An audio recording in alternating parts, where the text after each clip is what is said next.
Así que estoy esperando es que pidan el habla aquí para poder empezar. Mientras tanto, vamos a ver qué dice el... Bueno, aquí está uno, Gerardo. Dice, ¿cómo me uno esta vaina? Gerardo, tienes que pedir el micrófono. No me preguntes cómo hacerlo porque yo nunca lo he hecho. Yo soy el host de los programas. Ahí está el otro, Rufo Alzuro. No sé cómo se pide el micrófono. Muy complicado no debe ser, porque la cantidad de chavistas que lo logra hacer cada vez que yo activo estos programas es enorme. ¿Okay? Entonces, si un chavista logra hacerlo, estoy seguro. Yo confío plenamente en ustedes también, ¿ok?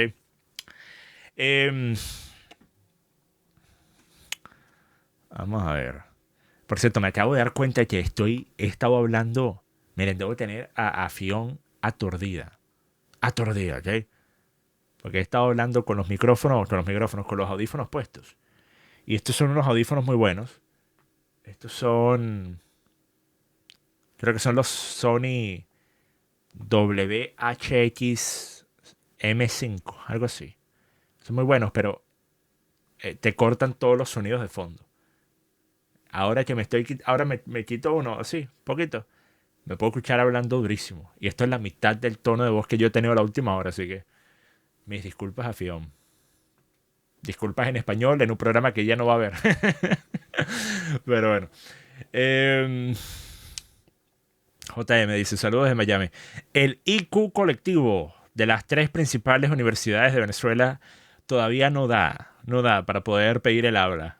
No han logrado encontrar la manera y la forma de poder pedir el habla a ninguna de las personas. Vamos a ver.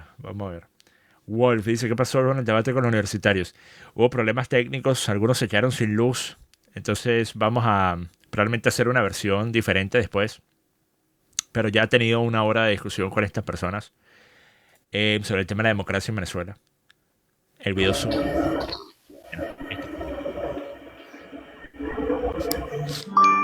Listo, estoy ahí. Vamos a ver si puedo poner la cámara. Listo. Bueno, ya va, mucha chance. Bien. Estoy. ¿Me escucha, John? Sí, perfecto. Saquiel dice, ¿prendiste el live en YouTube? No prendí el live en YouTube. Esto va a ser para TikTok y después lo publico en YouTube más adelante.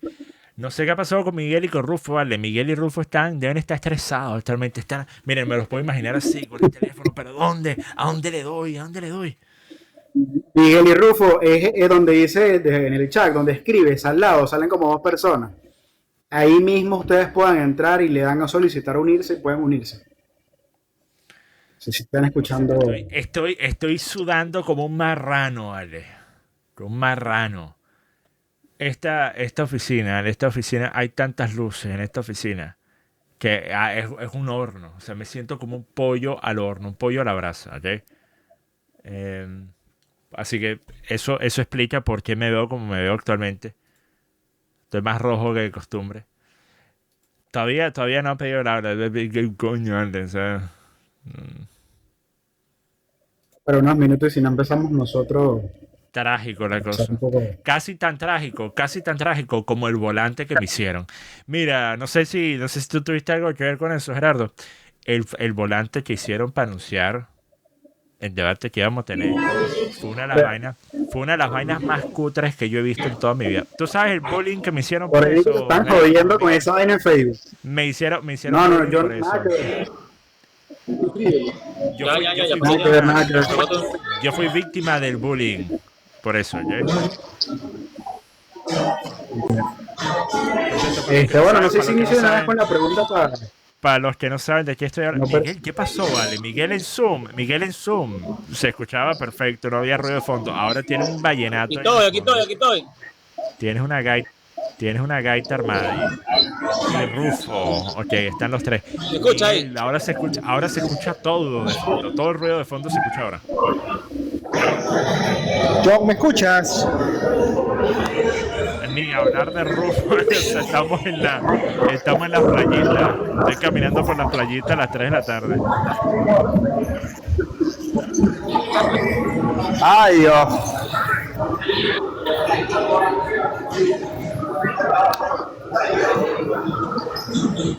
O sea, miren. el diseño Porque no sé qué va a hacer la cámara aquí. Cuidado, John. Somos unos indios.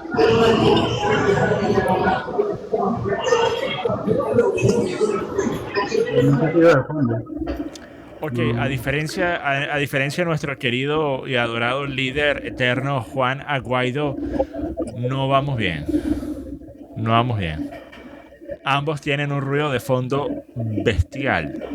En Zoom, que es por donde yo hice la última hora de debate con estos tres sobre el tema de la democracia venezolana, no se escuchaba nada. Pero ahora lo que yo estoy pensando es que, ¿acaso Zoom no tiene una vaina que le ponen a los audios de la gente que participa en llamadas automáticamente para como que filtrar el ruido de fondo? Debe ser, porque, o sea, ambos se escuchan horribles, se escucha todo el ruido de fondo se escucha, para los dos. Activa la cámara ahí abajo, Miguel. Ahí abajo al lado del micrófono, activa la cámara. Sí, no, ahora. Yo creo que sí, oíste. Por eso es que en el Zoom no se escuchaba mejor. Pero ahora, mira, Miguel y Rufo, lamentablemente vamos a tener que reagendar Miguel y Rufo. Miren, si quieren después reagendar e invitar a más personas para tener un debate, lo podemos hacer después. Simplemente se escucha demasiado mal. ¿Okay? Gerardo, puedes seguir. Tú querías hacer una pregunta antes, pero con Miguel y Rufo se escucha demasiado mal. No se va a poder hacer ninguna conversación cuando se escucha un pocotón de bulla ahí de fondo. Dale, Gerardo. Mira, yo entiendo el punto de vista pragmático de trabajar con lo que se tiene. Creo que estamos de acuerdo. Yo estoy de acuerdo contigo en esa parte, en ese aspecto. Sin embargo, me surge la duda y me surge la pregunta: si una vez obtenido el poder, una vez habiéndose asentado un gobierno, ponte de ti o alguna persona que tú apoyes, un gobierno de derecha, ese gobierno de derecha no debería preocuparse por mejorar la educación política en Venezuela, teniendo en cuenta que todo este tiempo ha sido tan deficiente. Claro, justamente por eso mi planteamiento es: primero nos ocupamos de llegar al poder y después nos ocupamos de arreglar los problemas. Porque yo pienso que una de las cosas que mucho ha afectado a el supuesto opositor de la oposición, de los cuales, o sea, obviamente yo he sido uno por mucho tiempo, pero el típico opositor de la oposición en Venezuela, el que dice que es un independiente, un libre pensador, un outsider, ¿ok? Uno de los problemas que esa persona ha tenido, sin importar quién sea, esto lo he visto ejemplificado en todas las figuras que han tratado de llegar a ser relevantes a punta de ser estos opositores de la oposición en Venezuela. Ni estoy con el chavismo, ni estoy con la Mesa de la Unidad. Ni estoy con Maduro, ni Delcy, ni estoy con María Corina.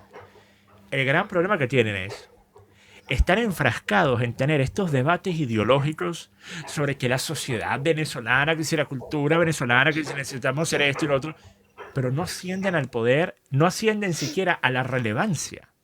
O sea, no es que están a punto de poder disputar una elección y poder ganar. Tienen apoyo del pueblo. No los conoce nadie. Y están hablando, bueno, lo que hace falta hacer en Venezuela es un cambio educativo. Pero ¿cómo lo haces entonces si nadie te conoce? O sea, ese es el problema. Nos perdemos de vista. No podemos ver el bosque por los árboles. No podemos ver el bosque por los árboles. Tú tienes que primero tener las herramientas necesarias para hacer esa cosa que quieres hacer. Y sin tener el poder político en Venezuela, no se puede estar hablando.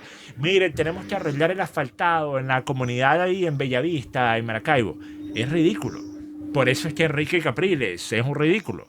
Que ya sea un cómplice o se comporta, habla, se ve y huele idéntico a como se vería y olería un cómplice del régimen chavista. Pero Enrique Capriles es un ridículo porque el tipo se la pasa hablando en todos sus programas. No, bueno, a mí me dejaron saber que en este vecindario se le fue el agua por 3 días. ¿Y hasta cuándo? Porque tenemos que ayudar, tenemos que arreglar esos problemas. Pero Capriles, y cualquier persona que piense de esta forma, tú no puedes estar tratando de estar pensando en que, ay, bueno, mira, está desordenado el yate. El crucero está desordenado. Vamos a empezar a limpiar, a poner las cosas en su respectivo lugar, cuando literalmente el crucero se acaba de estrellar contra un iceberg y tiene un agujero así de este tamaño, se le está entrando un pocotón de agua. Es ridículo. Primero tienes que lidiar con el problema principal y después haces todo lo demás. Entonces a mí me importa mucho más ascender, ya sea por mi parte, o que una persona, esto sería preferible para mí, que alguien en quien yo pueda confiar, que alguien que yo piense tenga las posturas correctas, yo le puedo dar todo el apoyo y lo puedo ayudar a ascender al poder. Eso es lo que me gustaría a mí. De eso no poder ocurrir, ¿de qué vamos a siquiera estar hablando sobre un cambio educativo? ¿Cómo lo hacemos? ¿Con qué poder? En resumidas cuentas, porque hablé demasiada paja y no di una idea puntual. En resumidas cuentas, no vale la pena hablar de qué color va a ser tu Ferrari cuando eres un pelabola. Primero haces la plata y después te pones a ver cuáles son los colores de Ferrari disponibles. Hola, John. Ok. Entiendo. No, me surgía la duda porque yo dije, ok, John dice el pragmatismo de llegar al poder y me parece excelente, me parece genial. Hay que trabajar con lo que funciona, hablando políticamente. Pero una vez llegado al poder, yo dije, ok, me gustaría saber si estaría interesado en... se escuchó. Si estaría interesado en invertir en educación política para la población venezolana, para el ciudadano venezolano, Claro. que se ha limitado tanto. Y por eso también en parte se ha llegado a este tipo de gobiernos que no aportan absolutamente nada y solamente llegan a un detrimento de la nación y la educación del país. Claro, es que imagínate, o sea, ¿qué significa educación? También es un problema. ¿Qué significa educación política para el ciudadano? Votar por el que más le hable bonito. Actualmente eso es... No, pero me refiero a lo que debería pasar. Que se implemente un nuevo plantel educativo que incorpore un sistema político puntual que se ha enseñado a la juventud. ¿Cuál es ese plantel educativo puntual sobre un tema político? Porque dentro de eso está una enorme cantidad de oportunidades para meter sesgos ideológicos. Eso es exactamente lo que hizo Chávez. Yo estoy de acuerdo con la cosa, por ejemplo, de tener que entonar el himno nacional todos los días antes de empezar clase. Estoy totalmente de acuerdo con eso. Me parece correcto, me parece buena idea, ¿ok? Mantiene la adherencia a los símbolos patrios en la juventud. Mantiene la importancia de sentir orgullo por tu país. Mantiene la importancia de lo que significa ser un ciudadano de ese país. Tú no eres simplemente una persona que está viviendo en un espacio. Está viviendo en un espacio, en un lote de tierra, en un pedazo de tierra, no importa. Eres parte de un país. Ese país tiene símbolos. Ese país tiene herencia. Ese país tiene historia. Ese país tiene cultura. Ese país tiene una identidad. Y tú eres partícipe de ello. Tú eres una extensión de la identidad de la nación. Sin embargo, Chávez al mismo tiempo, ¿qué es lo que estaba inculcando los planteles académicos desde el punto de vista político en la era de la formación chavista, en los inicios de los 2000? Era puro adoctrinamiento revolucionario rojo. Comunismo parejo, pues. Exacto. Comunismo parejo. Pasando a otro tema, John, había varios temas en el disco, Buenas pero tardes. por ir un poco al tema. Buenas tardes, Marco. Damos un chance para terminar el tema. Y bueno, y no sé si John va a responder ciertas preguntas de nuevo. Con el tema de lo que está pasando ahorita con las relaciones entre el chavismo y Donald Trump, y que aparentemente por ahora no asoman elecciones, al menos no en el futuro cercano. Además, teniendo en cuenta que Trump tiene ahorita la mirada puesta en Irán. Yo no lo veo tan cercano si el conflicto iraní se sigue extendiendo. ¿Cómo ves tú el tema del conflicto iraní y cómo afecta quizás a que se den nuevas elecciones acá en Venezuela? ¿Puede tardar? ¿Puede lentecer el proceso? Si me lo pregunta a mí hoy, yo no creo que Donald Trump va a favorecer un candidato para gobernar Venezuela después. Pero si me lo preguntan a mí hoy mi postura es diferente a lo que era hace 6 semanas. Hace 6 semanas yo estaba mucho más preocupado de la permanencia del chavismo light en el poder, más allá del último día de presidencia de Trump. Estaba muy preocupado por eso. ¿Okay? Hoy por hoy, ustedes me preguntan, yo creo que Donald Trump no va a dejar a esa gente allí. Y no lo va a hacer simplemente porque no tiene por qué hacerlo. Donald Trump acaba de hacer una de las cosas, dependiendo de cómo lo vean, más heroicas y valientes. Bueno, heroicas no, vamos a decir por lo menos valientes. Más valientes o más estúpidas que cualquier presidente haya hecho en los últimos 60 años. Lo que él hizo con Irán va a terminar siendo uno de los actos de coraje y valentía más grandes de los últimos 60 años que ha ejercido un presidente. O va a ser totalmente lo contrario. Va a ser uno de los más grandes errores, una de las más grandes estupideces, ¿ok? O una a la otra. No hay punto intermedio. Pero Donald Trump estuvo dispuesto a tomar ese riesgo, ¿ok? Enfrentándose a algo que yo siempre dije era muy diferente a lo que se hacía creer. ¿Ok? Yo siempre dije, Irán no es un paseo en el parque. Irán no es una cosa, tú entras. No, no. Irán es un monstruo. Es un monstruo. Y no es solo un monstruo por el tamaño de su aparato militar, que obviamente puede hacer gran daño, pero gran parte de ese aparato militar Donald Trump lo ha destruido. Es un monstruo por esto. Por esto. Porque en Irán hay, quién sabe, cientos de miles o quizás hasta millones de personas que están dispuestos a dar la vida en la defensa de su modelo de gobierno. Que no es cuestión de si estarían dispuestos a hacerlo. Están dispuestos a hacerlo. Están dispuestos a hacerlo. Están dispuestos a ir y que les caiga una bomba encima, dependiendo a su gobierno, defendiendo su modelo. Porque no es un gobierno, no es una facción política. Tiene que ver con sus creencias religiosas. Ellos piensan que se están enfrentando literalmente a los mensajeros de Satanás. Cuando tú te enfrentas a una facción como esa, tú te estás enfrentando a un grupo de personas que va a llegar hasta las últimas instancias. Que no tiene ningún miedo, no le tiembla el pulso. ¿Ok? No estoy hablando de la cúpula de poder. Estoy hablando de los ciudadanos y estoy hablando también de una cantidad considerable de las Fuerzas Armadas. No todas. Asumo que hay personas que están allí simplemente por oportunismo, porque les dan un salario. ¿Ok? Pero sí una cantidad considerable. Y también, en efecto, una cantidad considerable de los ciudadanos. Se estima que alrededor del 20% de los ciudadanos apoyan el régimen iraní. Una minoría diminuta, sin embargo, no es lo mismo que 20% de los venezolanos apoya a Delcy Rodríguez. Porque esos chavistas que apoyan a Delcy, lo último que van a estar dispuestos a hacer es a bajar de los cerros para defender a la revolución. No lo hicieron con Maduro, mucho menos lo van a hacer con Delcy Rodríguez. Lo apoyan, pero bueno, yo te apoyo. Yo estoy contigo, en espíritu, ¿verdad? Sí, confía en mí, yo estoy ahí, en espíritu, ¿verdad? En Irán no. De ese 20% de ciudadanos que apoya el régimen iraní, me atrevería a decir que la mayoría son personas que estarían dispuestos, en efecto, a arriesgar la vida por defender su modelo. ¿Ok?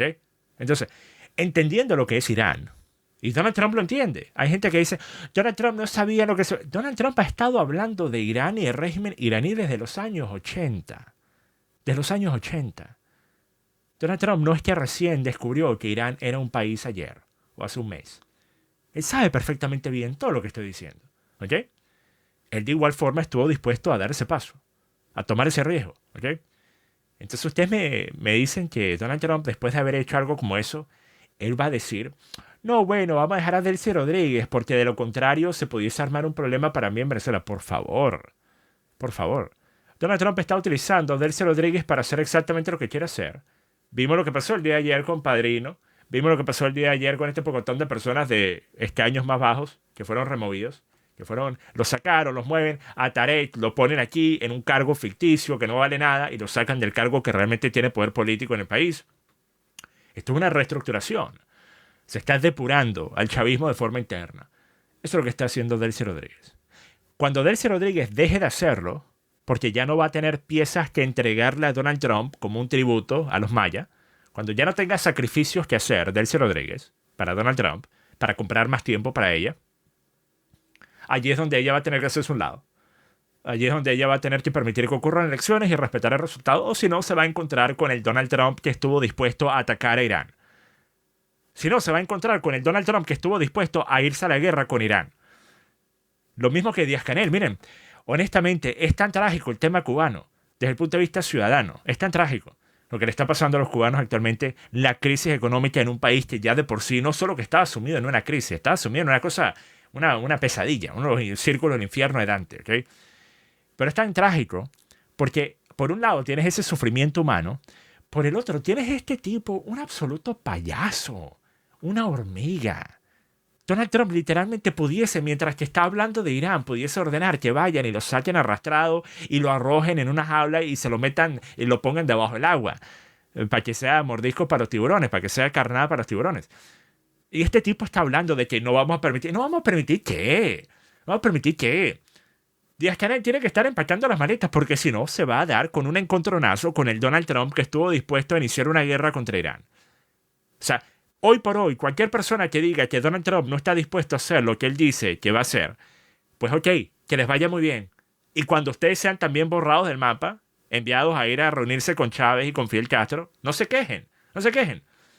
Actualmente Donald Trump está en un nivel diferente. Él tomó un riesgo existencial para su legado, para su imagen, para su reputación. Un riesgo existencial. Él lo sabe y lo hizo. Por él.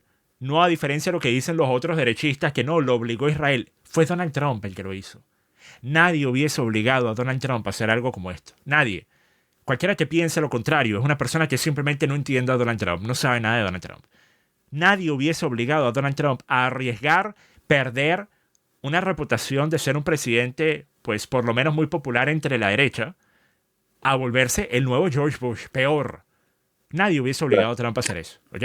Él lo hizo, él tomó ese riesgo. Así que Díaz-Canel debería estar empacando las maletas. Delcy Rodríguez, ponte creativa. Ponte a tratar de sobrevivir más allá del último día de la presidencia de Donald Trump. Y mira cómo te va. Mira cómo te va. Con eso digo todo. Buenas tardes. Buenas tardes, amigo Aguaviva. Si me permite hacerle una pregunta, porque estoy viendo a nivel de redes y lo que se escucha esta controversia, ¿no? Más que yo lo veo más que una controversia y una broma. Para mí es una fantasía. El origen del comentario de Donald Trump que hizo la mención en tono irónico en la celebración de una victoria, una gran victoria de Venezuela en el béisbol como una propuesta de una política de extensión seria. No lo veo seria, no lo veo para mí nada serio.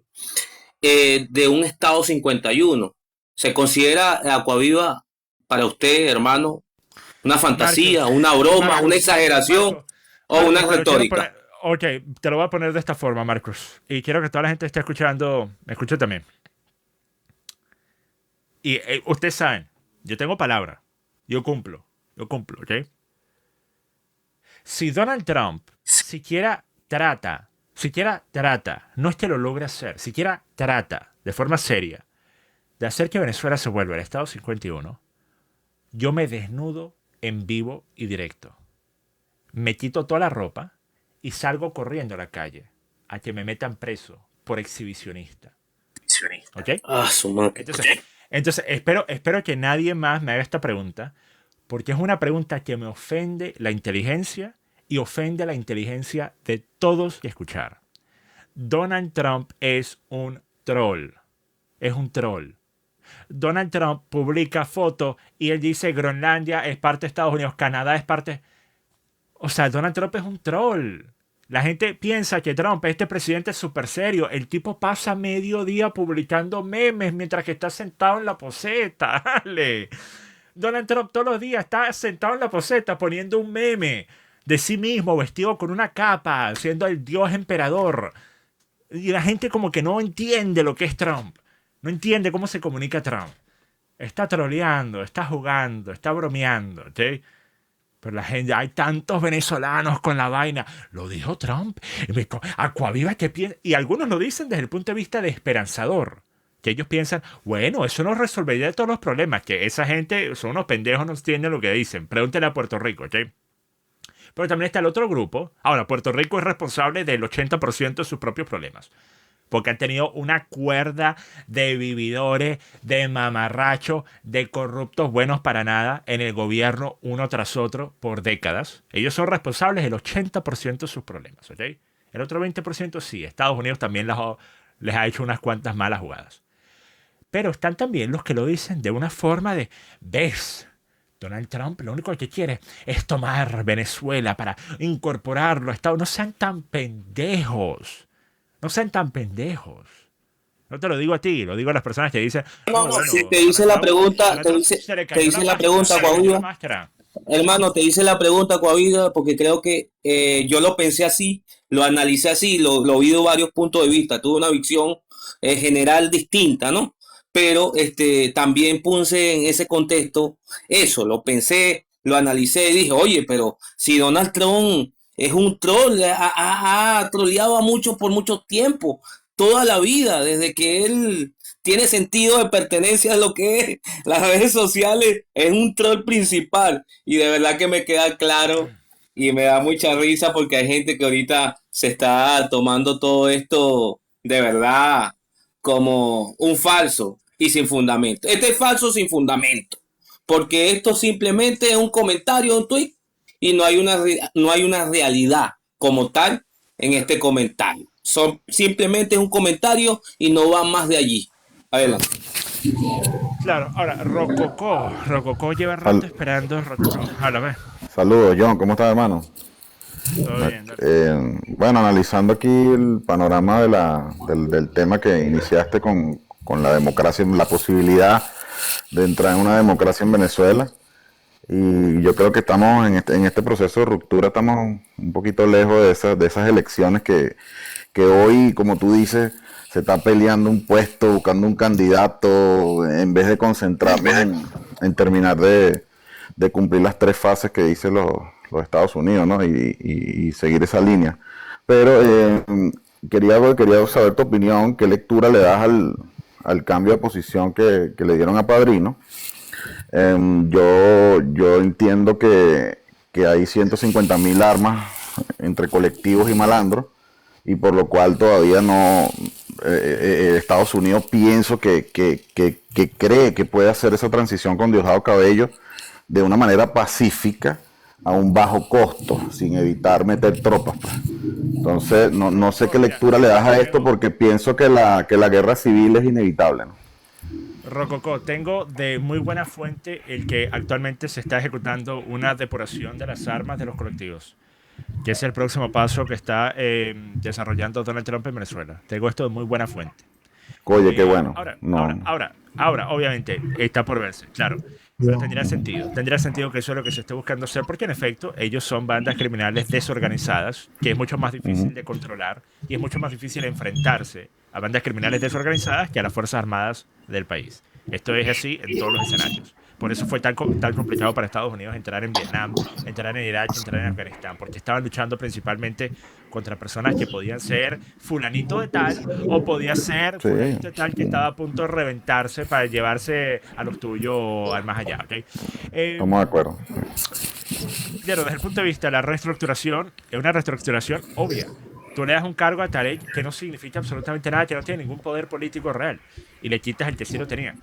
Entonces, una vez más, el que supuestamente estén dando cargos a figuras que no deberían tener nada que ver con la transición, que si el hijo Nicolás, que si esto, lo otro, una vez más, eso es simplemente parte del teatro que se está armando.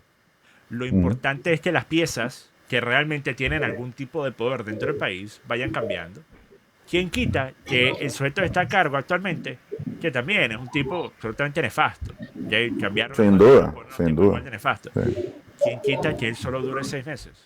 ¿Quién quita que en 6 meses lo cambien a él también? O sea, esto tiene que ser escalonado, porque si no es una terapia de shock demasiado fuerte y pudiese suscitar algún tipo de respuesta de quienes se verían expuestos a una depuración que ellos piensen, bueno, el próximo paso es que nos envíen a Nueva York a nosotros, entonces vamos a por lo menos tratar de alzarnos aquí. Eso es lo que quiere evitar Donald Trump. Entonces las cosas es correcto. De forma muy calmada. Una cosa tengo que decir, y les pregunto a ustedes, ¿María Corina sobrevive a lo que está pasando en Venezuela actualmente? ¿Lo sobrevive por los próximos 6 meses? Les pregunto, yo creo que no. Yo creo que esto arruinaría a María Corina. ¿A qué me refiero? Actualmente, la hiperinflación nuevamente en el país, una etapa de que, bueno, antes de que las cosas puedan mejorar, siempre se sabía que iban a tener que empeorar aún más. Y encima de eso también está el hecho de que tienes todavía un pocotón de gente a tu alrededor que son chavistas, que son de la vieja escuela, que son del régimen chavista. Claro. Entonces, hay un tiempo, tiene un tiempo que le vence. De cierta forma, es favorable para la oposición, para la postura opositora actualmente, el que no sea un opositor que esté lidiando con lo que está haciendo Delcy Rodríguez. Hasta cierto punto es favorable, hoy por hoy. Porque María Corina, estando en la presidencia, empezaría a recibir el pocotón de quejas y críticas de los venezolanos que esperan que una vez que llegue un nuevo gobierno al poder, Venezuela se vuelva a Dubái de la noche a la mañana.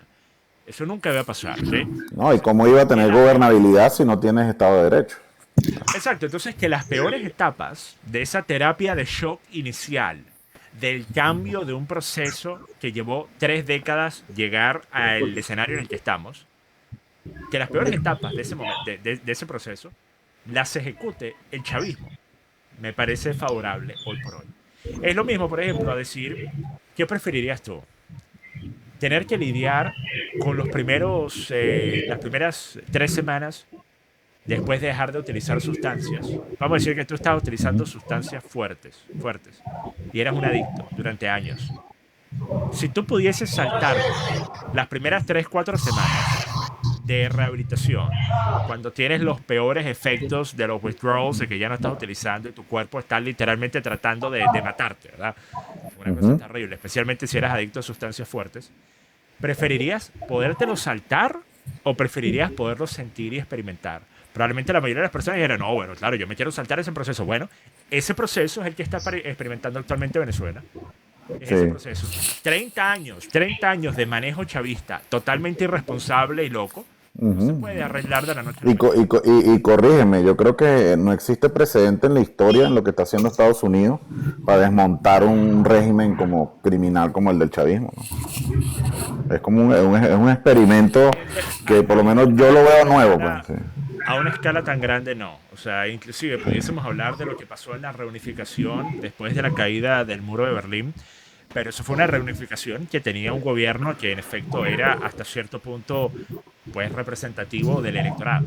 En Venezuela es lo contrario. En Venezuela tú tienes un gobierno que no representa al electorado, que está siendo controlado por un agente extranjero para poder llevar a una situación donde pueda ocurrir una elección y un cambio de gobierno. De cierta forma no se me ocurre ningún otro ejemplo. Claro. Y ahora, cuando lleguemos a ese punto de quiebre, donde ya le piden las armas, donde ya desmantelan las armas que están en la calle y le solicitan, siguen degradando a Diosdado Cabello, ¿tú no ves una posibilidad de que haya una guerra civil entre colectivos, pranes, paramilitares y la Fuerza Armada? Sí, y mira, esto es muy irresponsable decir porque yo no estoy en Venezuela. Así que no voy a decir que yo espero que esto ocurra, pero les voy a explicar el por qué lo digo, ¿ok? Yo no estoy diciendo esto debería pasar, porque yo sé, si estuviese viviendo en Venezuela no quería que ocurriera. No, nadie quiere que pasen, pero no dejan otras salidas a veces.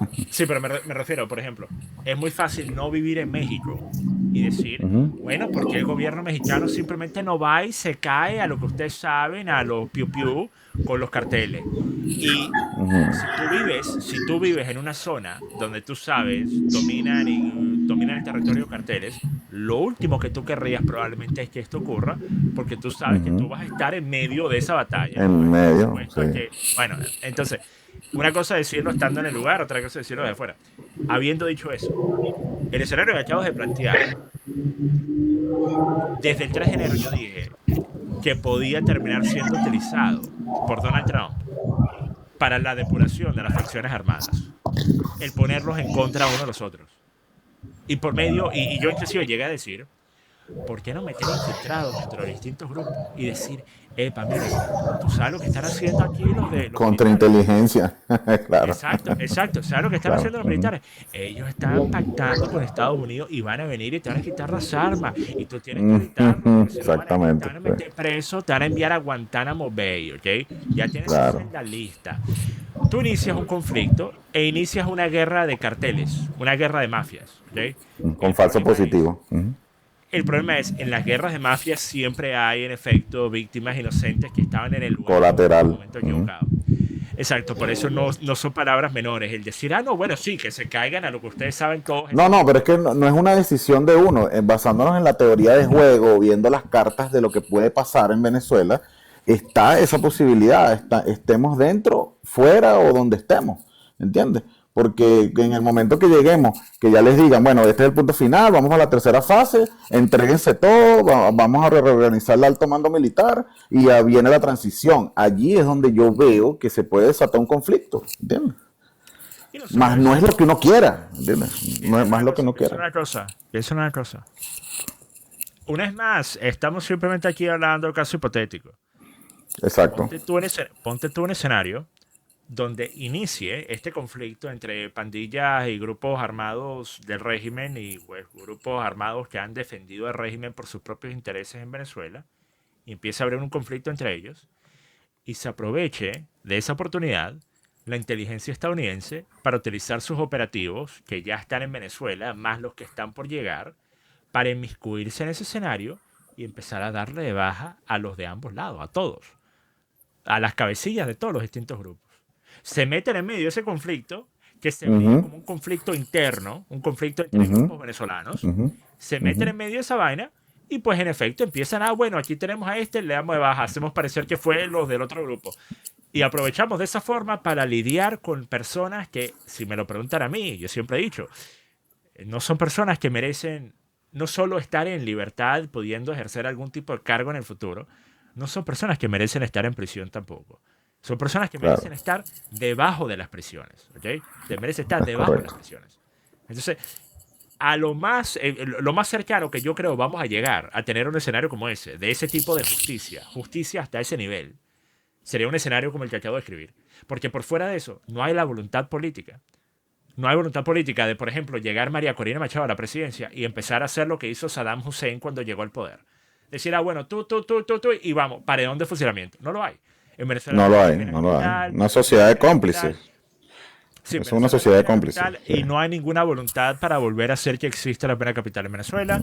En Venezuela lo más que pueden hacer es meterlos presos. Y los metes presos. ¿Bajo qué condiciones? ¿En qué prisiones? Porque los metes presos en Venezuela y estás expuesto a que ellos terminen teniendo una vida súper cómoda en estas prisiones. Porque una vez más, esas prisiones se manejan como unos antros, donde las personas con mayor influencia, mayor poder, terminan viviendo como unos jeques árabes. ¿Sí? Un hotel. Entonces, Venezuela no tiene un Estado de Derecho para personas de ese nivel. Para personas que se mueven en el inframundo venezolano, en el mundo criminal venezolano. En todas las índoles, tanto los colectivos como los que se viven metiendo en ese mundo, pero son uniformados. Son agentes de la policía, agentes de inteligencia, militares. Toda esa gente se conoce entre sí. Y Venezuela no tiene un sistema legal que pueda realmente castigar a nivel industrial a esas personas. Ni hay la voluntad de crear una legislación para eso. Exacto. ¿Y qué me refiero a nivel industrial? ¿Cuántas personas creen ustedes que merecen ser arrestados y que se pierda la llave en Venezuela? Miles. Miles. Sí. No estamos hablando de 10, de 20, miles. ¿Ok? No hay un sistema para que eso ocurra. ¿Tú crees que exista voluntad de hacer una... ¿Tú crees que exista la voluntad de hacer una comisión de legitimación de capitales, por ejemplo? Profundo Reconstrucción Venezuela. Mira, imagínate eso. Yo que tú me encuentro en una silla bastante cómoda. Esta silla la tengo muy cómoda. Siéntate ahí y siéntate a esperar. Y me avisa cómo te va. Ok. Saludos, John. Coño. Dale, saludos. Ok, ahora, quedamos los mismos tres de antes y con esto vamos a terminar el programa. A ver si se puede escuchar ahora Rufo, Miguel, Gerardo. Sí, yo te escucho, John. ¿Me escuchas bien? ¿No correcto? Sí, ahora sí se escucha. Mira, John, bueno, ya no sé cuánto tiempo nos queda. Me gustaría, que es un tema álgido, que lo estamos discutiendo mucho en la universidad, sobre el tema de la catarsis de los políticos venezolanos. En este caso de esos politiqueros que lamentablemente fueron cómplices de este gobierno y que hoy quieren volver a tomar parte del poder para hacer hacer los bolsillos de ellos más grandes de lo que ya tienen, pues. En este caso estamos hablando de un Leopoldo López, de un Guaidó que es un corrupto, de los adecos como Ramos Alú y toda su camarilla. O sea, la catarsis que debe hacer y de lo que debe cuidarse María Corina, siendo la líder principal, que lamentablemente, bueno, la vimos en Chile con este nefasto de Guaidó, que se robó la plata de la ayuda humanitaria y los demás activos de Cico. Pero ya va, una cosa. Tú antes, cuando estábamos hablando en el debate por Zoom, que tenías la cámara puesta, sé que ahora no la puedes poner porque supuestamente necesitas tener 50 seguidores en TikTok para prender la cámara. Eso lo descubrí ayer, por cierto, en un programa que hice aquí en TikTok. Pero estaba en un centro comercial, entonces, o algo así, parecía un centro comercial. Si yo llego hasta ese centro comercial y después alguien dice, no, bueno, tú estabas allí con Aquaviva. No, yo me aparecí allí. Tú estabas y yo me aparecí allí. Yo sabía que tú estabas allí y yo me aparecí. Juan Guaidó se apareció a un evento donde él fue invitado por jalar bola. O sea, él fue el invitado jalador de bola. Él jaló bola y le pidió los favores que le debían a todos. Y pidió favores prestados también para lograr obtener una invitación a esa inauguración. Y María Corina también estaba allí. María Corina no es que fue con Juan Guaidó. Diferente hubiese sido que ella se hubiese reunido con él, se hubiese tomado una foto con él. Ahí sí, toda la razón. Pero una cosa, tú vas a tener, y no te estoy diciendo un si acaso, vas a tener a Juan Guaidó, a Leopoldo López, a Ledesma, a Julio Borges, a toda esa gente haciendo vida política en Venezuela por la próxima década por lo menos. Lo vas a tener. Entonces, vayan acostumbrándose a eso. Va a ocurrir. ¿Ustedes piensan que Leopoldo y Juana Guaidó se van a quedar quietos y tranquilitos viviendo en Miami, en España, después de un cambio de gobierno? Ellos van a ir a Venezuela y ellos van a decir, mira María, si tú no quieres que yo te ocasione problemas y yo diga las cosas que quizás tú hiciste o no hiciste, o dijiste o no dijiste, cuando eras parte de la mesa de la unidad, bueno, entonces dame mi ministerio, dame mi embajada, dame mi cargo en el gabinete. Lo van a tener, no lo duden, no lo duden. Sí, te entiendo esa parte, pero sí creo que debemos de deslindarlo. John, o sea, Deberíamos meterlos presos. Deberíamos meterlos presos. Claro, Personas como Juana claro. Guaidó. Yo nunca he dicho que Juana Guaidó es cómplice del régimen chavista. Nunca lo dije porque no tengo las pruebas. No dije eso de Leopoldo López tampoco. Yo siempre he dado esta explicación de por qué Leopoldo López hizo lo que hizo. Leopoldo López, a mi parecer, hizo una apuesta. Él hizo la apuesta de Nelson Mandela. Nelson Mandela no hizo una apuesta. A Nelson Mandela lo metieron preso. Él no quería que lo metieran preso. Lo metieron preso. Leopoldo López hizo la apuesta a Nelson Mandela de que a mí me van a meter preso, pero después el pueblo me va a liberar, me van a sacar, me van a poner a los hombros y me van a llevar hasta Miraflores. Esa fue la apuesta que hizo Leopoldo López y no le funcionó. Fue lo contrario lo que ocurrió. Terminó enfriando las calles por completo porque se entregó, ¿ok? Que si Leopoldo López, después de haberse entregado, negoció con el régimen chavista para tener condiciones más favorables, una vez estando en prisión, quién sabe, quién sabe. Pero Leopoldo López y Juana Guaidó deberían estar presos por apátridas. Por apátridas. Porque ellos ocuparon un momento de la historia venezolana en el que tenían liderazgo sobre la mayoría de la oposición venezolana. Y utilizaron eso para terminar viviendo en España y en Miami. Cuando tú estás en los más altos escalafones del poder y no cumples, tienes que rendir cuentas ante la ley, a mi parecer. De la misma forma que si eres un militar, que tú te enlistas. O sea, a Juana Guaidó y a Leopoldo López nadie los obligó a ser candidatos. A mí la gente me ha dicho esta imbecilidad durante el último año. Acuaya, pero tú ¿por qué criticas a Edmundo González cuando Edmundo González él no quería ser candidato? María Corina, él le hizo un favor. Le hizo un favor. Es un favor. Edmundo González, claro que quería. Claro que quería. María Corina viene y le entrega reconocimiento, fama, la posibilidad de irse a España, ser entre comillas el presidente electo de Venezuela. Se lo entregó en una bandeja de plata. Claro que lo quería Edmundo González. Juana Guaidó, la gente dice, Juana Guaidó no quería, es que él fue puesto allí por las... ¿De qué estás hablando? Juana Guaidó toda su vida había estado frotando una bola mágica, tratando de hacer que el genio saliera de la lámpara y le diera el deseo de ser presidente de Venezuela. Leopoldo López, él se lanzó toda su vida, inauguró su propio partido político, toda su vida trató de ser presidente del país. Toda esta gente quería estar en ese puesto. Tú eres un militar, tú te enlistas para ir al ejército, te terminan enviando a Irak, a Afganistán, a Vietnam, a una guerra en Medio Oriente, cualquier lado. Y en medio del conflicto, tú te vas, sales huyendo, te escapas, porque dices, ay no, bueno, esto es demasiado para mí. Yo no pensé realmente que iba a estar expuesto a este tipo de peligro. ¿Qué pasaría a ese militar? ¿Qué pasaría? Le harían, por ejemplo, en Estados Unidos lo que se llama un court martial, que es una corte marcial, una corte militar. Y lo más probable es que lo meterían preso por años, ¿ok? Porque una vez más, es traición a la patria. Se llama defection.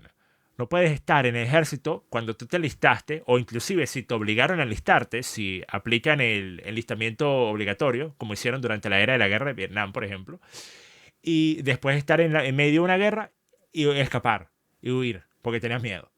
Eso es lo que hicieron estos políticos. Entonces ellos también deberían tener que pagar una pena de prisión. Y prisión real, no lo que tuvo Leopoldo López. Vamos a aclarar una vaina. Leopoldo López estaba poniéndose yuca, poniéndose papeado, jugando baloncesto y teniendo visitas conyugal en un apartamento con su esposa. Leopoldo López, en la, entre comillas, prisión, estaba mucho más cómodo que la mayoría de los venezolanos en esa misma etapa. ¿Entienden eso? Leopoldo López estaba mucho más cómodo, mucho mejor nutrido que la mayoría de los venezolanos durante ese periodo que él estaba, entre comillas, en prisión.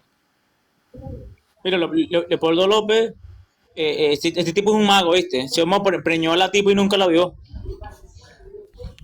Exacto. No, bueno, él después dijo, él admitió, él dijo, no, bueno, a nosotros se nos daban nuestras visitas conyugales y bueno, yo tenía mis visitas, coño, Leopoldo, pero entonces tú tenías tus visitas conyugales, jugabas baloncesto y te pusiste papiado cuando supuestamente estabas siendo expuesto a la peor tortura imaginable. Es una cosa, usted me tendrá que decir, vean las condiciones en las que estaban en las últimas imágenes que nosotros vimos años atrás de Caguarípano y comparen eso a Leopoldo López. Él sale de prisión y está así. Entonces parece uno de los Power Rangers, así. Sí. Horrible, Claro. horrible la situación de él. John, nosotros desde las universidades y con movimientos estudiantiles hemos estado tratando de dar lo mejor por Venezuela. Sé que es un tema un poco álgido desde tu punto de vista porque tú no estás muy de acuerdo con los movimientos estudiantiles, con lo poco que he inferido tuyo. Entonces, a pesar de eso, siento que tú has catalogado todos los movimientos estudiantiles como de un solo bando, cuando a pesar de todo hay algunos, no te estoy diciendo que la mayoría no sea así, hay algunos que todavía queremos seguir como que contribuyendo de lo mejor que tenemos por la universidad y por el futuro de la nación, por el futuro del país. ¿Cómo ves tú eso a futuro? ¿Tú crees que los movimientos estudiantiles, tú crees que eso va a ser el principio de construir una buena política en el país o es un atajo? No es algo que esté contribuyendo a la transición, no es algo que esté contribuyendo al beneficio de la nación. Bueno, primero, una cosa. Hay un sujeto llamado LJPQ. Estoy disléxico, ¿vale? LJPQ, que ha estado en el chat. El tipo está en su propio universo. El tipo piensa que yo estoy criticando a Leopoldo López, pero yo no critico al chavismo. Él dice, pero ¿y los chavistas no traicionaron? LJPQ, mira, no es problema mío que a ti te hayan dejado caer cuando era un carajito. No puedas pensar. Eso no es culpa mía, no es problema mío. Ve y quéjate con tus padres. Dile, papá, mamá, ¿por qué me vas a caer cuando era un carajito? Ve y le dices así, papá, ¿por qué te vas a caer así un día? ¿Por qué tú haces como si me hubiesen pateado un balonazo aquí? Bueno, es por eso, porque te dejaron caer cuando era carajito. En reiteradas ocasiones, que por eso no puedes pensar. Entonces, sí, es mejor que en efecto te vayas de este stream porque debo estarte dando un dolor de cabeza. Yo por tenerte estado utilizando los 3 puntos IQ que tienes a disposición. Pero entonces, para responder la pregunta. Yo dije en el video donde critiqué a este sujeto que parece que se comió a todos los estudiantes del aula donde él estaba. ¿Okay? Este tipo, ustedes saben cuál es el tipo este, mide como 5 metros y pesa como 5 toneladas métricas, ¿verdad? El tipo que tuvo el enfrentamiento de Delcy Rodríguez, ¿okay? Este sujeto que tiene mayor edad que yo, pudiese ser el papá mío, este tipo, ¿okay? Como siempre es el caso, en esta gente dice ser el representante del movimiento estudiantil, tiene 50 años, ¿vale? Tiene 50 años, tiene 40 años, 35 años, tiene una barba, una cosa, tiene puras canas. Ah, bueno, yo represento a los jóvenes estudiantes, nosotros somos los jóvenes estudiantes. Pero entonces, este sujeto que se comió a todos los estudiantes de su aula, yo dije en el video que hice criticando a los movimientos estudiantiles, yo dije muy claramente, los que figuran son unos payasos mediáticos, payasos, que no hacen nada, que nunca han hecho nada más que joder. Los movimientos estudiantiles en Venezuela no han hecho más que joder en toda la historia del país. Los movimientos estudiantiles venezolanos son los creadores originarios del Pacto de Punto Fijo. Los movimientos estudiantiles venezolanos son los hippies huelepega que estaban buscando sabotear el gobierno de Marcos Pérez Jiménez. Los movimientos estudiantiles originarios en Venezuela son los que en los inicios de Chávez estaban apoyando al chavismo. Los movimientos estudiantiles son los que empezaron a supuestamente ser opositores y se buscaban cuanto acto de ritual de humillación público que pudiesen idear. Y pensaban que de esa forma estaban luchando contra el chavismo. Vamos a pintarnos las bolas y las tetas de blanco y vamos a salir empelotados a la calle para pedir SOS Venezuela. Vamos a hacer una orgía todos en la Plaza República a las 10 de la noche. Vamos a untarnos miel en la cabeza y vamos a salir a correr, que nos persigan las avispas. Eso es lo que hacen los movimientos estudiantiles en Venezuela. Son unos payasos todos, ¿ok? No saben cómo hacer el ridículo. Están en una competencia entre sí de quién hace el más grande ridículo, ¿ok? Lo último que hacen es estudiar. En lo más que están pendientes, yo quiero hacer mi pancarta para salir, para que me graben las cámaras, para que yo pueda ser un héroe, para que yo pueda ser un mesías. Mira cómo estoy luchando, no están luchando nada. Están haciendo un show, un espectáculo del ridículo, ¿ok? Pero entonces, eso significa que los movimientos estudiantiles son inherentemente estas cosas, no. Un movimiento estudiantil puede ser cualquier cosa. El problema es que los principales y los originarios movimientos estudiantiles universitarios venezolanos son todo lo que acabo de decir y lo siguen siendo hasta el día de hoy. Sin embargo, pueden existir movimientos estudiantiles que estén apoyando una causa noble y que lo estén haciendo de forma correcta. Claro que sí. Ustedes saben el poder que tiene la juventud para mover masas. En Estados Unidos hay algo muy importante en la política que se llama el movimiento grassroots. El movimiento del grassroots es lo que tú no pagas. Es el movimiento orgánico. Es el movimiento que se origina por el entusiasmo de las personas y esas personas sirven de portavoces de tu mensaje. Ellos van y buscan hacer que otras personas sepan sobre lo que tú dices y lo que tú apoyas. Ellos te hacen una campaña, básicamente. Al fin y al cabo, Charlie Kirk, en sus inicios, Charlie Kirk era justamente una de estas personas, un joven estudiante que estaba buscando impulsar una agenda republicana, que aprovechó un momento del mercado para empezar a tener estos debates, estos enfrentamientos con la gente en la calle, debatiendo, discutiendo con personas, y de allí terminó construyendo todo este imperio estudiantil político, ¿ok? Todo el movimiento TP USA, ¿ok? Turning Point USA. Y, en efecto, puede tener un poder enorme este tipo de movimientos porque estamos hablando de la juventud. Y si hay algo que tiene la juventud es energía y motivación y ganas para hacer las cosas que ellos creen hacen falta hacer, ¿ok? Y tienen todavía la esperanza, no los ha afectado, lo que a mí me ha afectado, lo que lo ha afectado al venezolano promedio mayor de 30 años, que es esa oscuridad que tenemos adentro, ese pesimismo, ese veneno que tenemos adentro, de decir, coño, ¿para qué? Esto no va a funcionar, esto no va a funcionar, esto no va a servir, esto es un desperdicio de tiempo. Los jóvenes venezolanos, si bien han tenido que llevar mucha más roncha que jóvenes de la gran mayoría de países del resto del mundo, todavía no están tan manchados por este veneno, por esta toxicidad. Todavía tienen algo de inocencia, algo de esperanza. Todavía piensan, no, nosotros sí podemos hacer una diferencia, sí podemos marcar una pauta, sí podemos hacer un cambio. Ese poder, ese entusiasmo, esa motivación se puede utilizar de una forma increíblemente valiosa. Claro que sí. Y me gustaría que ese fuese el caso, justamente. Y espero una vez que cuando llegue a Venezuela yo tenga... Mira, John, nosotros sí, yo en lo particular, sí te puedo decir que tenemos un movimiento estudiantil en el caso de la UCLA que es diferente. Porque mira, por ejemplo, te pongo el ejemplo que yo tengo de trabajo. Pues. Hace 3 días recuperamos 2 baños y colocamos llaves nuevas a 6 lavamanos que estaban malos. Y hace 3 años logramos colocarle el agua nuevamente a la universidad. O sea, pero sin hacer propaganda politiquera, porque si hay algo que caracteriza a los movimientos estudiantiles es que la mayoría están plegados a un partido político, y tú lo sabes. En el caso de nosotros no.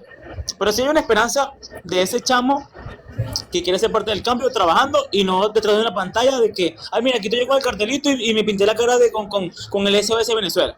Hay diferencias, hay matices diferentes. Lo que pasa es que lo que se vende en los medios de comunicación y en las redes sociales, John, es lamentablemente lo que se ve en los partidos, el de BP, el de PJ. Por ejemplo, aquí están los de PJ en la UCLA, echando vainas, jodiendo, con su corrupción y la cuestión. Por ahí prometieron un wifi y se robaron la plata. Pero son ellos los que se dan más a conocer, ¿sí me entiendes? Porque hay una camaradería de medios y de plataformas que los apoyan porque lo que quieren ellos es llegar al poder y tú lo sabes.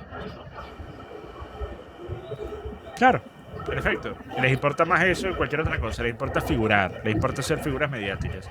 Y el problema, mira, está muy bien, o sea, al fin y al cabo, yo también quiero ser una figura mediática. Lo he querido desde que empezó a hacer contenido, claro. El problema es que cuando lo hacen, no porque ellos trabajaron por hacerlo, lo hacen porque se montan encima de la plataforma que les otorga el ser representantes de un movimiento estudiantil. Entonces aprovechan esa plataforma y la utilizan para engrandecerse a sí mismos. Especialmente el que se engrandeció porque se comió a todos los alumnos, del salón. ¿Cómo es que se llama ese tipo? Dale.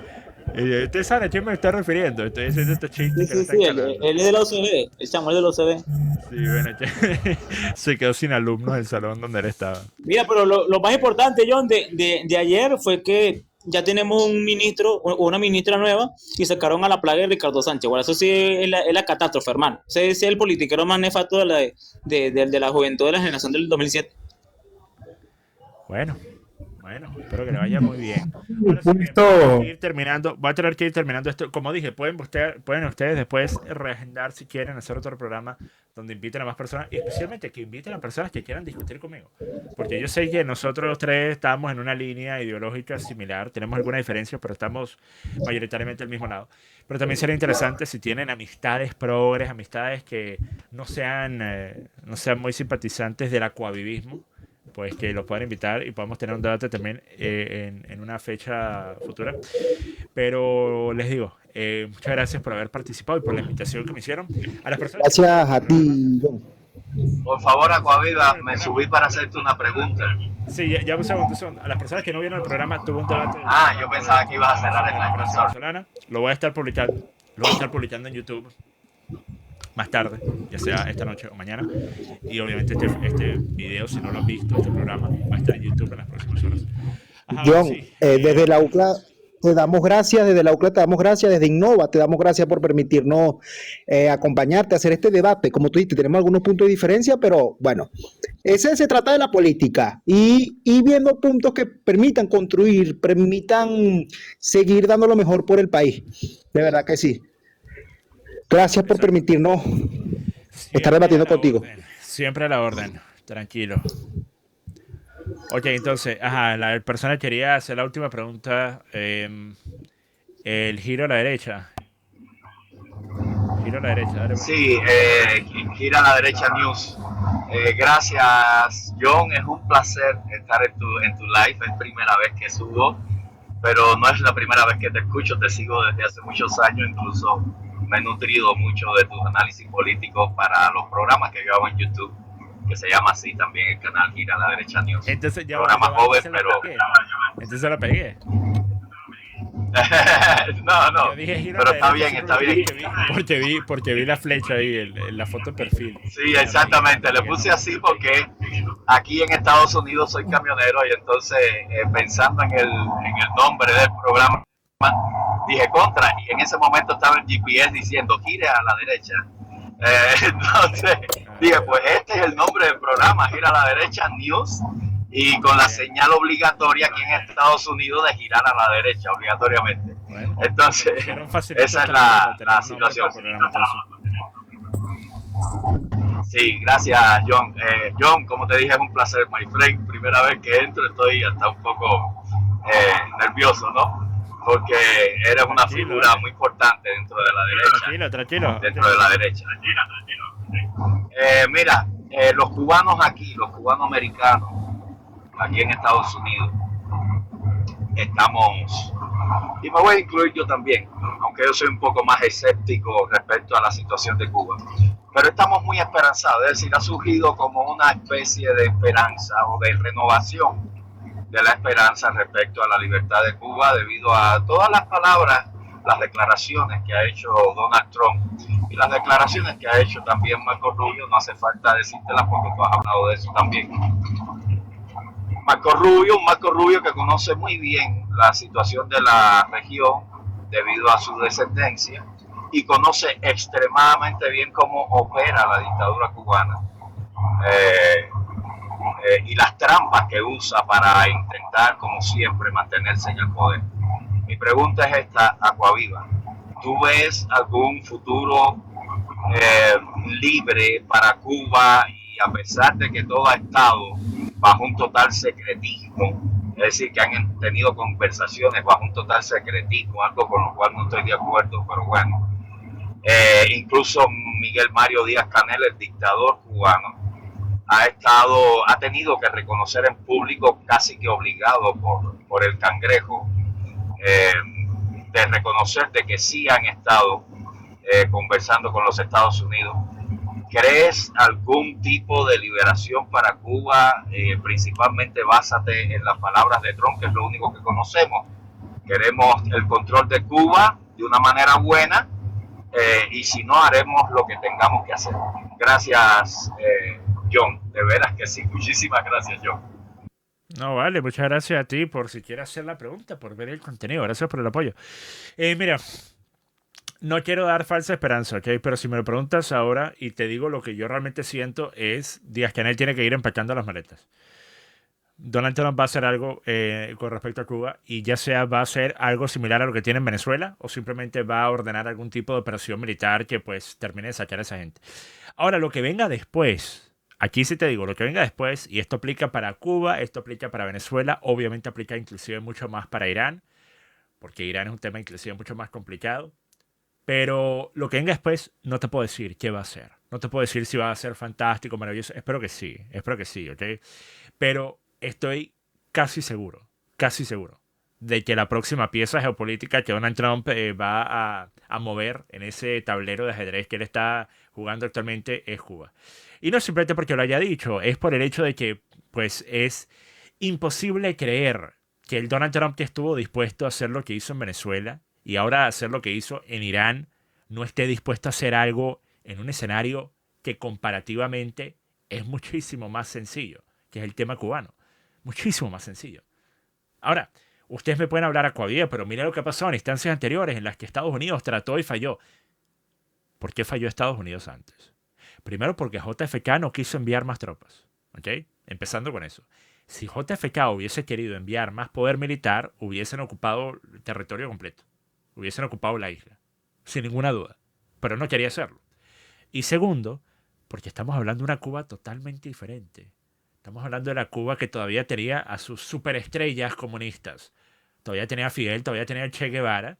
Estaban en sus inicios, estaban fresquecitos. Tenía el apoyo de la Unión Soviética. Tenía financiamiento, tenía apoyo militar, tenía armas entrando, tenía dinero entrando. La Cuba de hoy está quebrada. Quebrada y abandonada y no tiene quien lo pueda sacar de allí. No tiene quien.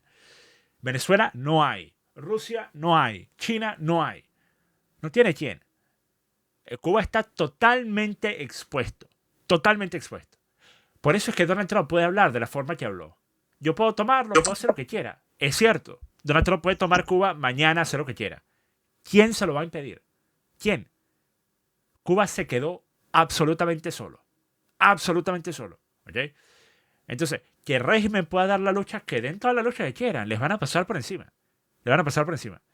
Y que si el régimen estaría dispuesto a hacer esa lucha, no creo. Honestamente no creo. Lo más probable es que se llegue a un acuerdo mucho antes que eso. Y el próximo gobierno sea un gobierno favorable a Estados Unidos y haya una reapertura económica y ocurra lo mismo que está pasando en Venezuela. ¿Okay? Eso es lo que yo personalmente creo que va a pasar este mismo año. Y creo que va a pasar probablemente en la primera parte de este año. ¿Okay? En la primera mitad de este año. Pero ya va a ser muy pronto. Vamos a pensar. Donald Trump hizo lo que hizo en Venezuela. Menos de 8 semanas más tarde estaba yéndose a la guerra con Irán. ¿Por qué habríamos de creer que Donald Trump va a esperar para hacer lo que pretende hacer en Cuba? Especialmente cuando, una vez más, desde el punto de vista comparativo, no quiero utilizar esa frase paseo por el parque, pero desde el punto de vista comparativo lo sería. Sería, entre comillas, una victoria simple para Donald Trump, especialmente antes de los midterms. Una victoria simple. Entramos, ocupamos, sacamos el problema, listo. Liberamos a los cubanos. Ahora ellos hacen lo que nosotros les decimos. Y ahora los vamos a ayudar, y ahora los vamos a poner, ayudar a poner de pie. Una vez más, ya con eso estoy yendo más allá de lo que estoy dispuesto a asegurar. Pero sí, creo que eso se viene. Así que si yo fuese Díaz-Canel, yo estaría menos pendiente en tratar de hacer discurso fuertecito y hombrecito. Yo estaría más pendiente en que eso fue lo que hizo que Maduro estuviese actualmente gritando por las noches que yo soy el presidente de Venezuela. Socorro. Oye, muchísimas gracias, John. Estoy de acuerdo con lo que estás diciendo. Ahora, una última pregunta. ¿Por qué tú crees que se han mantenido todas estas conversaciones en un total secretismo? ¿Qué sentido tiene eso para ti, por favor? ¿Cuáles conversaciones? ¿Las de Díaz-Canel y Donald Trump? Las conversaciones entre el dictador Miguel Mario Díaz-Canel y la administración de Trump. ¿Por qué se ha mantenido en secretismo y qué sentido tiene para ti eso? Por la misma razón que lo hicieron en Venezuela. Tengamos en cuenta una cosa. Nosotros teníamos información de 2 llamadas telefónicas, ¿ok? Antes del 3 de enero. Una en noviembre y otra supuestamente un par de semanas más tarde. Después de eso, después del 3 de enero, allí es cuando de repente sale toda la información que fue filtrada, obviamente, por miembros del gabinete de Donald Trump, porque ahora era el momento para hacerlo. Pero toda esta información filtrada a los medios de comunicación que indicaba que no solo Donald Trump había tenido reiteradas ocasiones llamadas telefónicas y conversaciones con Maduro, sino que también lo había estado teniendo con personas como Delcy Rodríguez durante meses. ¿Okay? Entonces, este tipo de cosas se tienen típicamente en secreto porque lo que está tratando de hacer Donald Trump probablemente es decir, mira, yo te voy a ofrecer lo mismo que le ofrecía a Maduro. Y eso es que te vas o te voy a sacar. Te estoy ofreciendo lo mismo. Siendo yo Díaz-Canel, realmente no entiendo cómo él está dispuesto a hacer esta apuesta en contra de Trump. Realmente no lo entiendo. A menos de que ya se haya llegado a un acuerdo. Y lo que él está diciendo en los últimos días no es más que postureo. ¿Ok? Pero él ya ha acordado algo con Estados Unidos, que está por presentarse. ¿Ok? Algo, una vez más, similar a lo que estamos viendo en Venezuela con Delcy Rodríguez. A menos que ese sea el caso, Díaz-Canel debe tener un deseo de ir a reunirse con Hugo Chávez, con Fidel Castro. Porque si no, ¿quién en su sano juicio, en una posición tan débil como la que se encuentra Díaz-Canel, reta a Donald Trump a hacer algo? Y se lo vamos a permitir. ¿Quién? No, absolutamente no. Es totalmente ilógico. Muchísimas gracias, John. Ojalá que un día te pueda tener en mi canal de YouTube. Sinceramente, muchísimas gracias por tu explicación, como siempre. Invítame por DM en Instagram. Yo no soy exquisito. Yo atiendo las invitaciones que me dan. Ok. Instagram y podemos hacer. Buenas tardes. Ok, perfecto. Muchísimas gracias, Dale, John. te Dios te amo, sí. bendiga Muchas mucho. gracias a ti por el apoyo. Y gracias por todo tu arduo trabajo durante tantos años, my friend. Eres una pieza clave en la derecha. Gracias por ti por el apoyo. Gracias por ti. Oye, ahora vamos a terminar el programa con Daniel. Daniel, tienes rato ahí esperando. Adelante, Sí. vamos a terminar el programa contigo. Gracias, gracias, amigo Joano, pero conocido cariñosamente por aquí como Agua Viva, ¿no? Primera vez que tengo el honor y la oportunidad. Gracias por la oportunidad, gracias a las personas que están conectadas, al igual a cada una de las personas que están haciendo su comentario en la parte de abajo. Yo quisiera aprovechar brevemente, muy brevemente, dos preguntas que te voy a hacer. Y nuevamente, darte las gracias por darnos la oportunidad a los venezolanos de poder interactuar y de una u otra manera enviar un mensaje, transmitir una palabra de solidaridad con nuestras hermanas y nuestros hermanos venezolanos dentro y fuera del territorio venezolano. Voy específicamente a la primera pregunta. ¿Considera usted, amigo Aguaviva, que el acto y la presencia de los venezolanos hace pocos días atrás en territorio chileno fue un acto político o fue un acto de fe por parte de la comunidad venezolana? Por favor, su respuesta. Mira, honestamente, quedo ponchado en ese tema. Yo de lo que está pasando en Chile estoy desinformado. Me tendrías que decir qué fue lo que pasó. Una concentración cuando llegó la María Corina Machado. Hubo una gran concentración de hombres y mujeres. ¿Te refieres a la cantidad de gente que se presentó? Sí. Ya va. Discúlpame, Agua Viva. Escuchaste bien la pregunta, ¿no?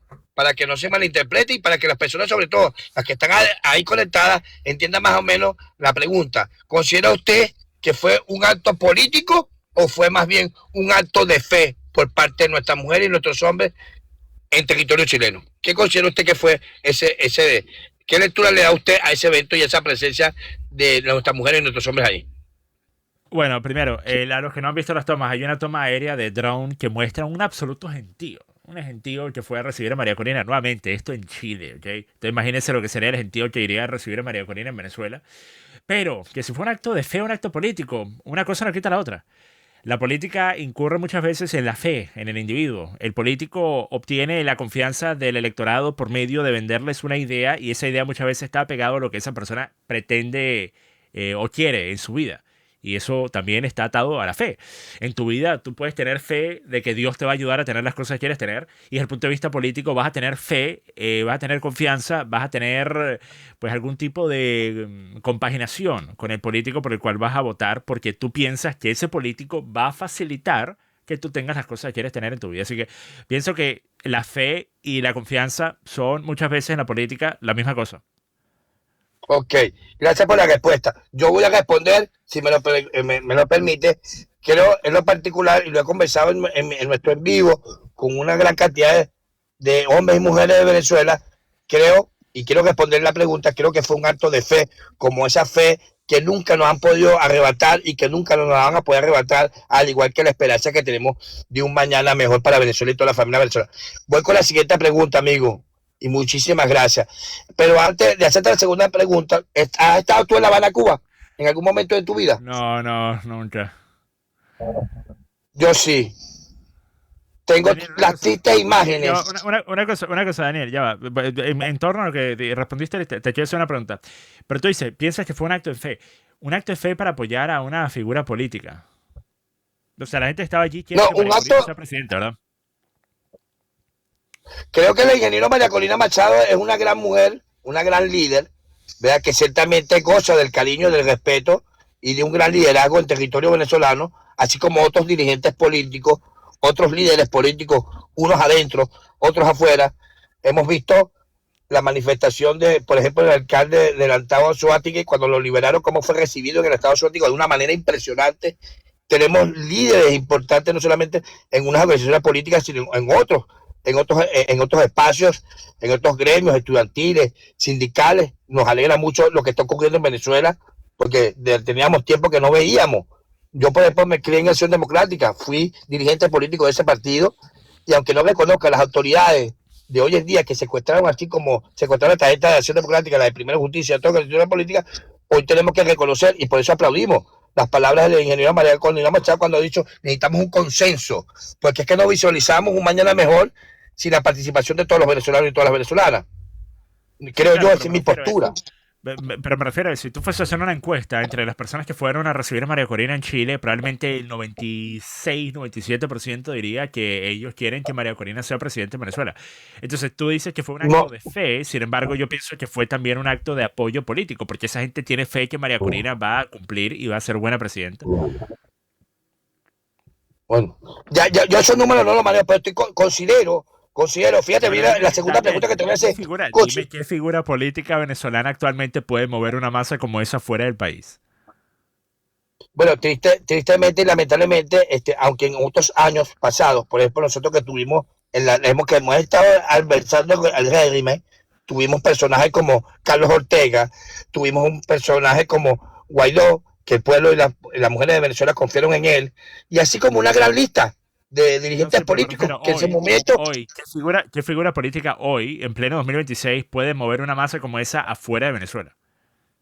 Tú sabes que, tal vez, es que sería un error no reconocer el liderazgo del ingeniero María Corina Machado. Pero yo creo que la situación y la coyuntura política de nuestro país, como ella bien lo ha dicho, va más allá de lo personal y va más allá de un liderazgo. Pensar que la solución de Venezuela, y lo voy a decir aquí responsablemente, porque ya lo hemos dicho en otras oportunidades y lo vamos a seguir diciendo, pensar que la solución de Venezuela está alrededor de María Corina Machado, alrededor de Daisy Rodríguez, alrededor de Diosdado Cabello, es un grave error. La coyuntura política de nuestro país actualmente, tú por ejemplo que manejas bastante información, entiendes ahorita cómo te haces una pregunta cuando dices, después del 3, todo está mal. Y yo digo, ¿cómo es esto? ¿Es en serio este comentario? Es como que cuando nosotros que estuvimos en La Habana, Cuba, yo en lo particular que estuve 2 meses estudiando allí, ¿verdad? Con las cuestiones de Yuluba, de la UNESCO, puedo decirte que las tristes imágenes que conservo en mi memoria, en mi mente, ¿verdad? Y cuando veo a un Díaz-Canel diciendo lo que está diciendo en cadena nacional, yo digo, esto es positivo, esto no había pasado, así como en Venezuela, que los protagonistas no sean los que tú quieres, ni los que yo quiero. Por cierto, ese no era el plan, ni la decisión de la venezolana, pero la mayoría de los políticos que han hecho, amigos, todos han cogido un avión y se han ido. La mayoría. Cuando el señor Marco Rubio dice, la mayoría de los opositores y los entes políticos importantes de Venezuela no están en el territorio de Venezuela, está diciendo la verdad. Está diciendo la verdad. Por eso que nos parece muy gracioso cuando atacan a Enrique Márquez, que no solamente se atrevió a darle la cara a Maduro, sino que después se atrevió a decir y a reconocer su amistad y su agradecimiento a Zapatero. Un político nunca dice lo que piensa ni lo que quiere. Dice lo que la gente quiere escuchar. Y él, y no porque estoy hablando de él, porque va a ser un precandidato, porque yo lo apoyo, sino que él ha hecho cosas que los políticos no han hecho. La mayoría de los políticos. Y hoy en día, y me disculpa que me robo un poco más de tu espacio, hoy en día la situación y el panorama que tenemos a donde tuvimos que esperar la presencia del vecino con la chola petrolera para que no nos siguiéramos jalando de los cabellos, ¿verdad? Y siguiéramos en la actitud y en la narrativa y en la retórica. Tuvo que venir el vecino y como unos muchachos de colegio ponernos en nuestro lugar. Pero esa no fue la decisión tomada del 28 y tampoco era el deseo de la venezolana. Y nos causa mucha gracia, aunque nos vemos con mucho sentimiento, como vemos a personas diciendo todo está peor después del 3. Y yo, coño, ¿es en serio? Esta vaina es en serio. Cuando tienes un poco de mujeres que están durmiendo en su casa con sus familiares, que fueron detenidos injustamente. Cuando tienes a los sectores políticos en la calle, cuando tienes a los gremios sindicales, los gremios estudiantiles, cuando tienes a la sociedad civil alzando la voz, y que tú me vengas a decir que todo esto es negativo y que no está pasando nada positivo en Venezuela, uno dice, entonces aquí pareciera claramente que hay un grupo, un sector que quiere sabotear las 3 etapas que ha destinado el régimen, el gobierno de los Estados Unidos de Donald Trump para estabilizar, recuperar y después llegar a donde tenemos que llegar. Mi segunda pregunta, amigo, y discúlpame, gracias por prestarme atención. Pero ¿Considera usted? Tengo que responder a eso porque si no pasan todos los puntos y no puedo recordar lo que dijiste. Entonces, rapidito. Okay. Para empezar. Tú dices, bueno, Marco Rubio dijo que la mayoría de las figuras opositoras venezolanas se han ido del país, pero es por una razón, Daniel. Es porque, por ejemplo, María Corina Machado hoy por hoy no puede volver a Venezuela según las propias palabras de Jorge Rodríguez y Delcy Rodríguez. Ambos que dijeron que si María Corina fuese a volver, ella tendrá que enfrentar la justicia por haber pedido una intervención y por haber celebrado lo ocurrido el 3 de enero, ¿ok? Al mismo tiempo que Delcy Rodríguez dijo que Donald Trump es un gran socio y un gran amigo cuando fue Trump la persona que ordenó el 3 de enero. Entonces me irás tú a explicar esa lógica. Pero María Corina hoy por hoy, acorde a eso, no pudiese volver a Venezuela porque la meten presa. Que si yo pienso que María Corina se atreverían a meterla presa o inclusive pudiesen meterla presa teniendo que hacer lo que diga Donald Trump hoy por hoy, no lo harían. Pero eso es lo que dicen que harían. Antes de Donald Trump meterse en Venezuela, si tú eras un opositor real, tú estabas expuesto a que te metieran preso. Si tú eres un opositor real desde el punto de vista de política o desde el punto de vista de ser un influencer o ser un periodista o ser un crítico, un opinador, un tuitero, te metían preso. Entonces, tú dices, están fuera de Venezuela, pero están con causa. Después hablas de Enrique Márquez y dices, Enrique Márquez dice una cosa que el político típicamente no hace porque el político típicamente tiene que decir únicamente lo que la gente quiere escuchar y Enrique Márquez estuvo dispuesto a decir algo poco popular.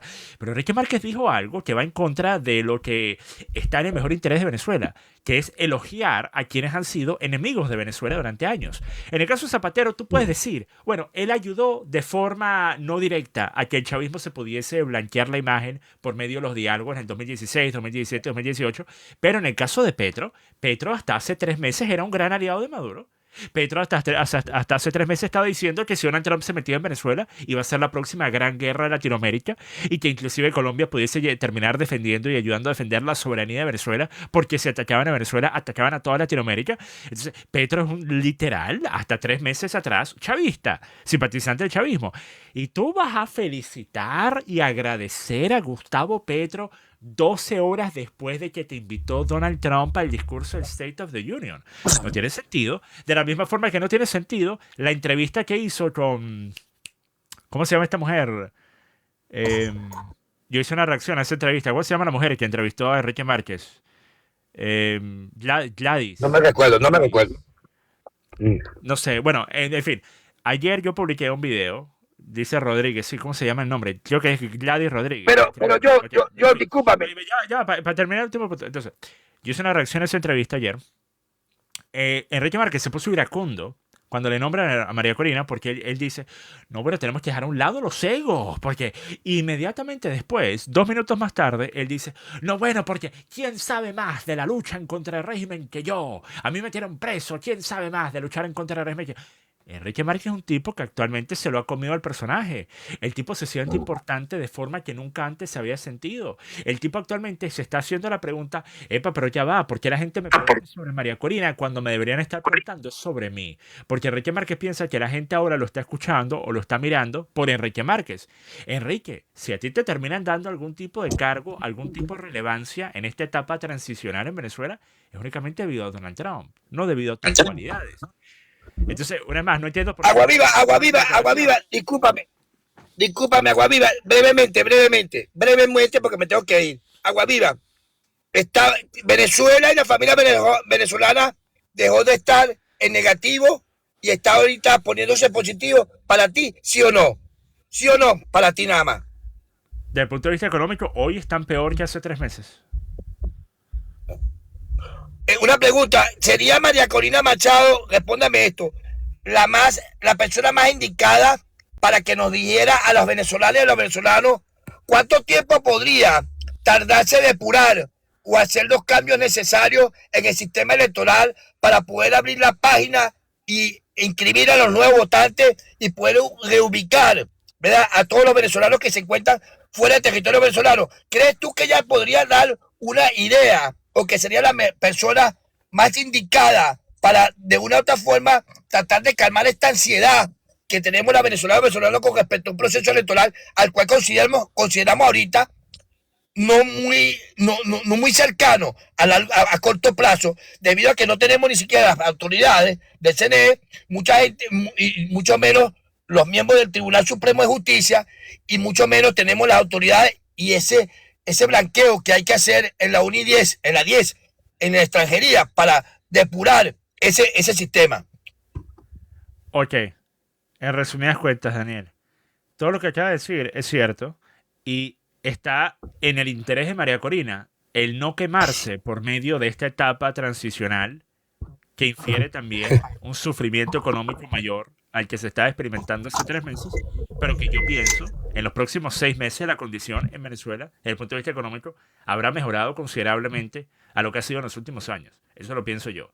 El tema del flujo petrolero es rápido. Hay mucho dinero y muchas compañías dispuestas y listas para ir a sacar esa plata de Venezuela. Así que pienso que no va a ser un daño económico de largo plazo.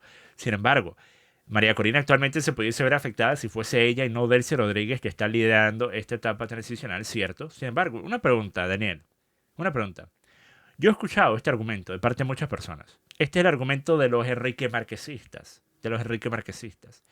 El argumento de que se tiene que primero estructurar el CNE y el TSJ. Daniel, una cosa. Te hago una pregunta.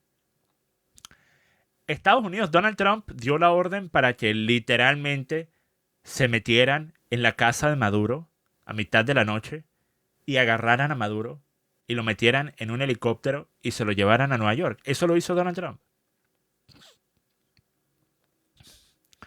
La respuesta obviamente es sí, ¿ok? Entonces, Donald Trump hizo eso. La pregunta entonces sería, ¿por qué Donald Trump no pudiese simplemente decir, se van a hacer elecciones y el resultado lo van a respetar? Y el resultado sería, obviamente, una victoria aplastante de María Corina Machado, hoy por hoy. No haría falta un nuevo CNE, haría falta que esté un gringo parado en el centro de votación cuando se están contabilizando los votos, que haya un gringo en cada centro de votación que esté asegurándose de que los votos emitidos se están reportando correctamente. Y cuando se vaya a la central del CNE, que haya 2 gringos allí parados y digan, ok, ahora publiquen el resultado correcto, pues. O sea, vamos a hacer una elección por Twitter. Vamos a montar una encuesta. Miren, yo propongo esto. Yo conozco desarrolladores web, ¿ok? Yo sé que el tipo se fue, ¿ok? Pero estoy respondiendo de igual forma para ustedes.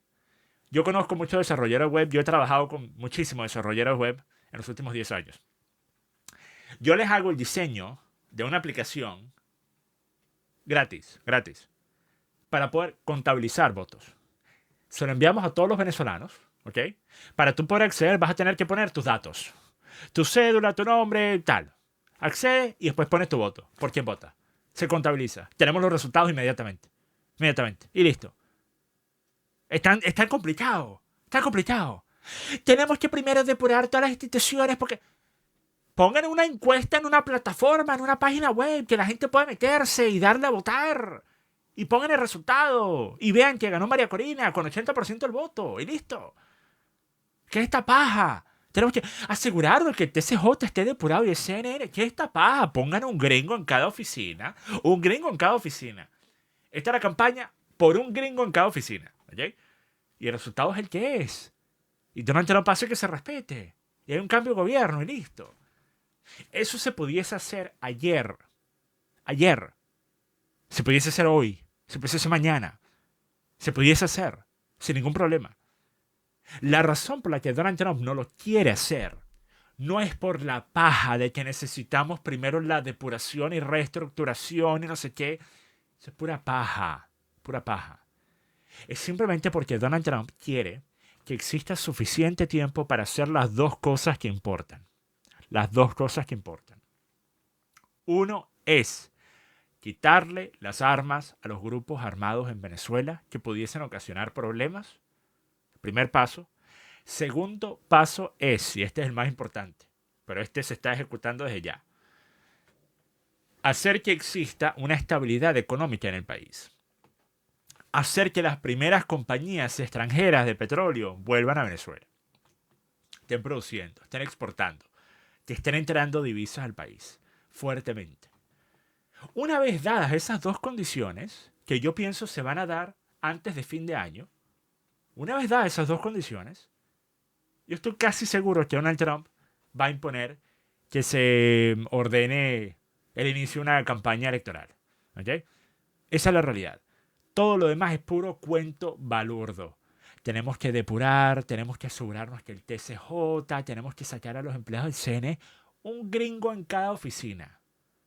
Un gringo en cada oficina. ¿Ok? Listo. Listo. Pero bueno, miren. Para eso voy. Por cierto, ahora que lo pienso. Dice Johnny, si los chinos hackean esa cosa y terminan saliendo que ganó Maduro. Imagínense eso. Dale. Se pone, monto esa aplicación, me la hackean los rusos. ¿Okay? Bueno, obviamente como yo soy un tarifado de Putin, en tal caso eso me beneficia. En tal caso ponen que gané yo. Yo no hubiese sido candidato, pero gané yo. ¿Okay? La gente hizo voto blanco y puso el nombre mío. ¿Okay? Pero bueno, miren, ahora sí voy a terminar este programa. Espero que hayan pasado un rato agradable y entretenido. Para los que no vieron el programa completo, esto va a estar todo resubido en YouTube en las próximas 3-4 horas. Y pues el segmento del debate con los universitarios lo voy a publicar mañana. Pero bueno, que pasen buena noche. Se les quiere, se les aprecia. Paz. JPA Network en YouTube. JPA Network, ese es el canal oficial, no oficial de las resubidas de los videos míos. El tipo que una vez más maneja ese canal mejor que como yo manejo el mío. Si ustedes quieren seguir un canal donde sí haya contenido diario, sigan ese canal, JPA Network, ¿ok?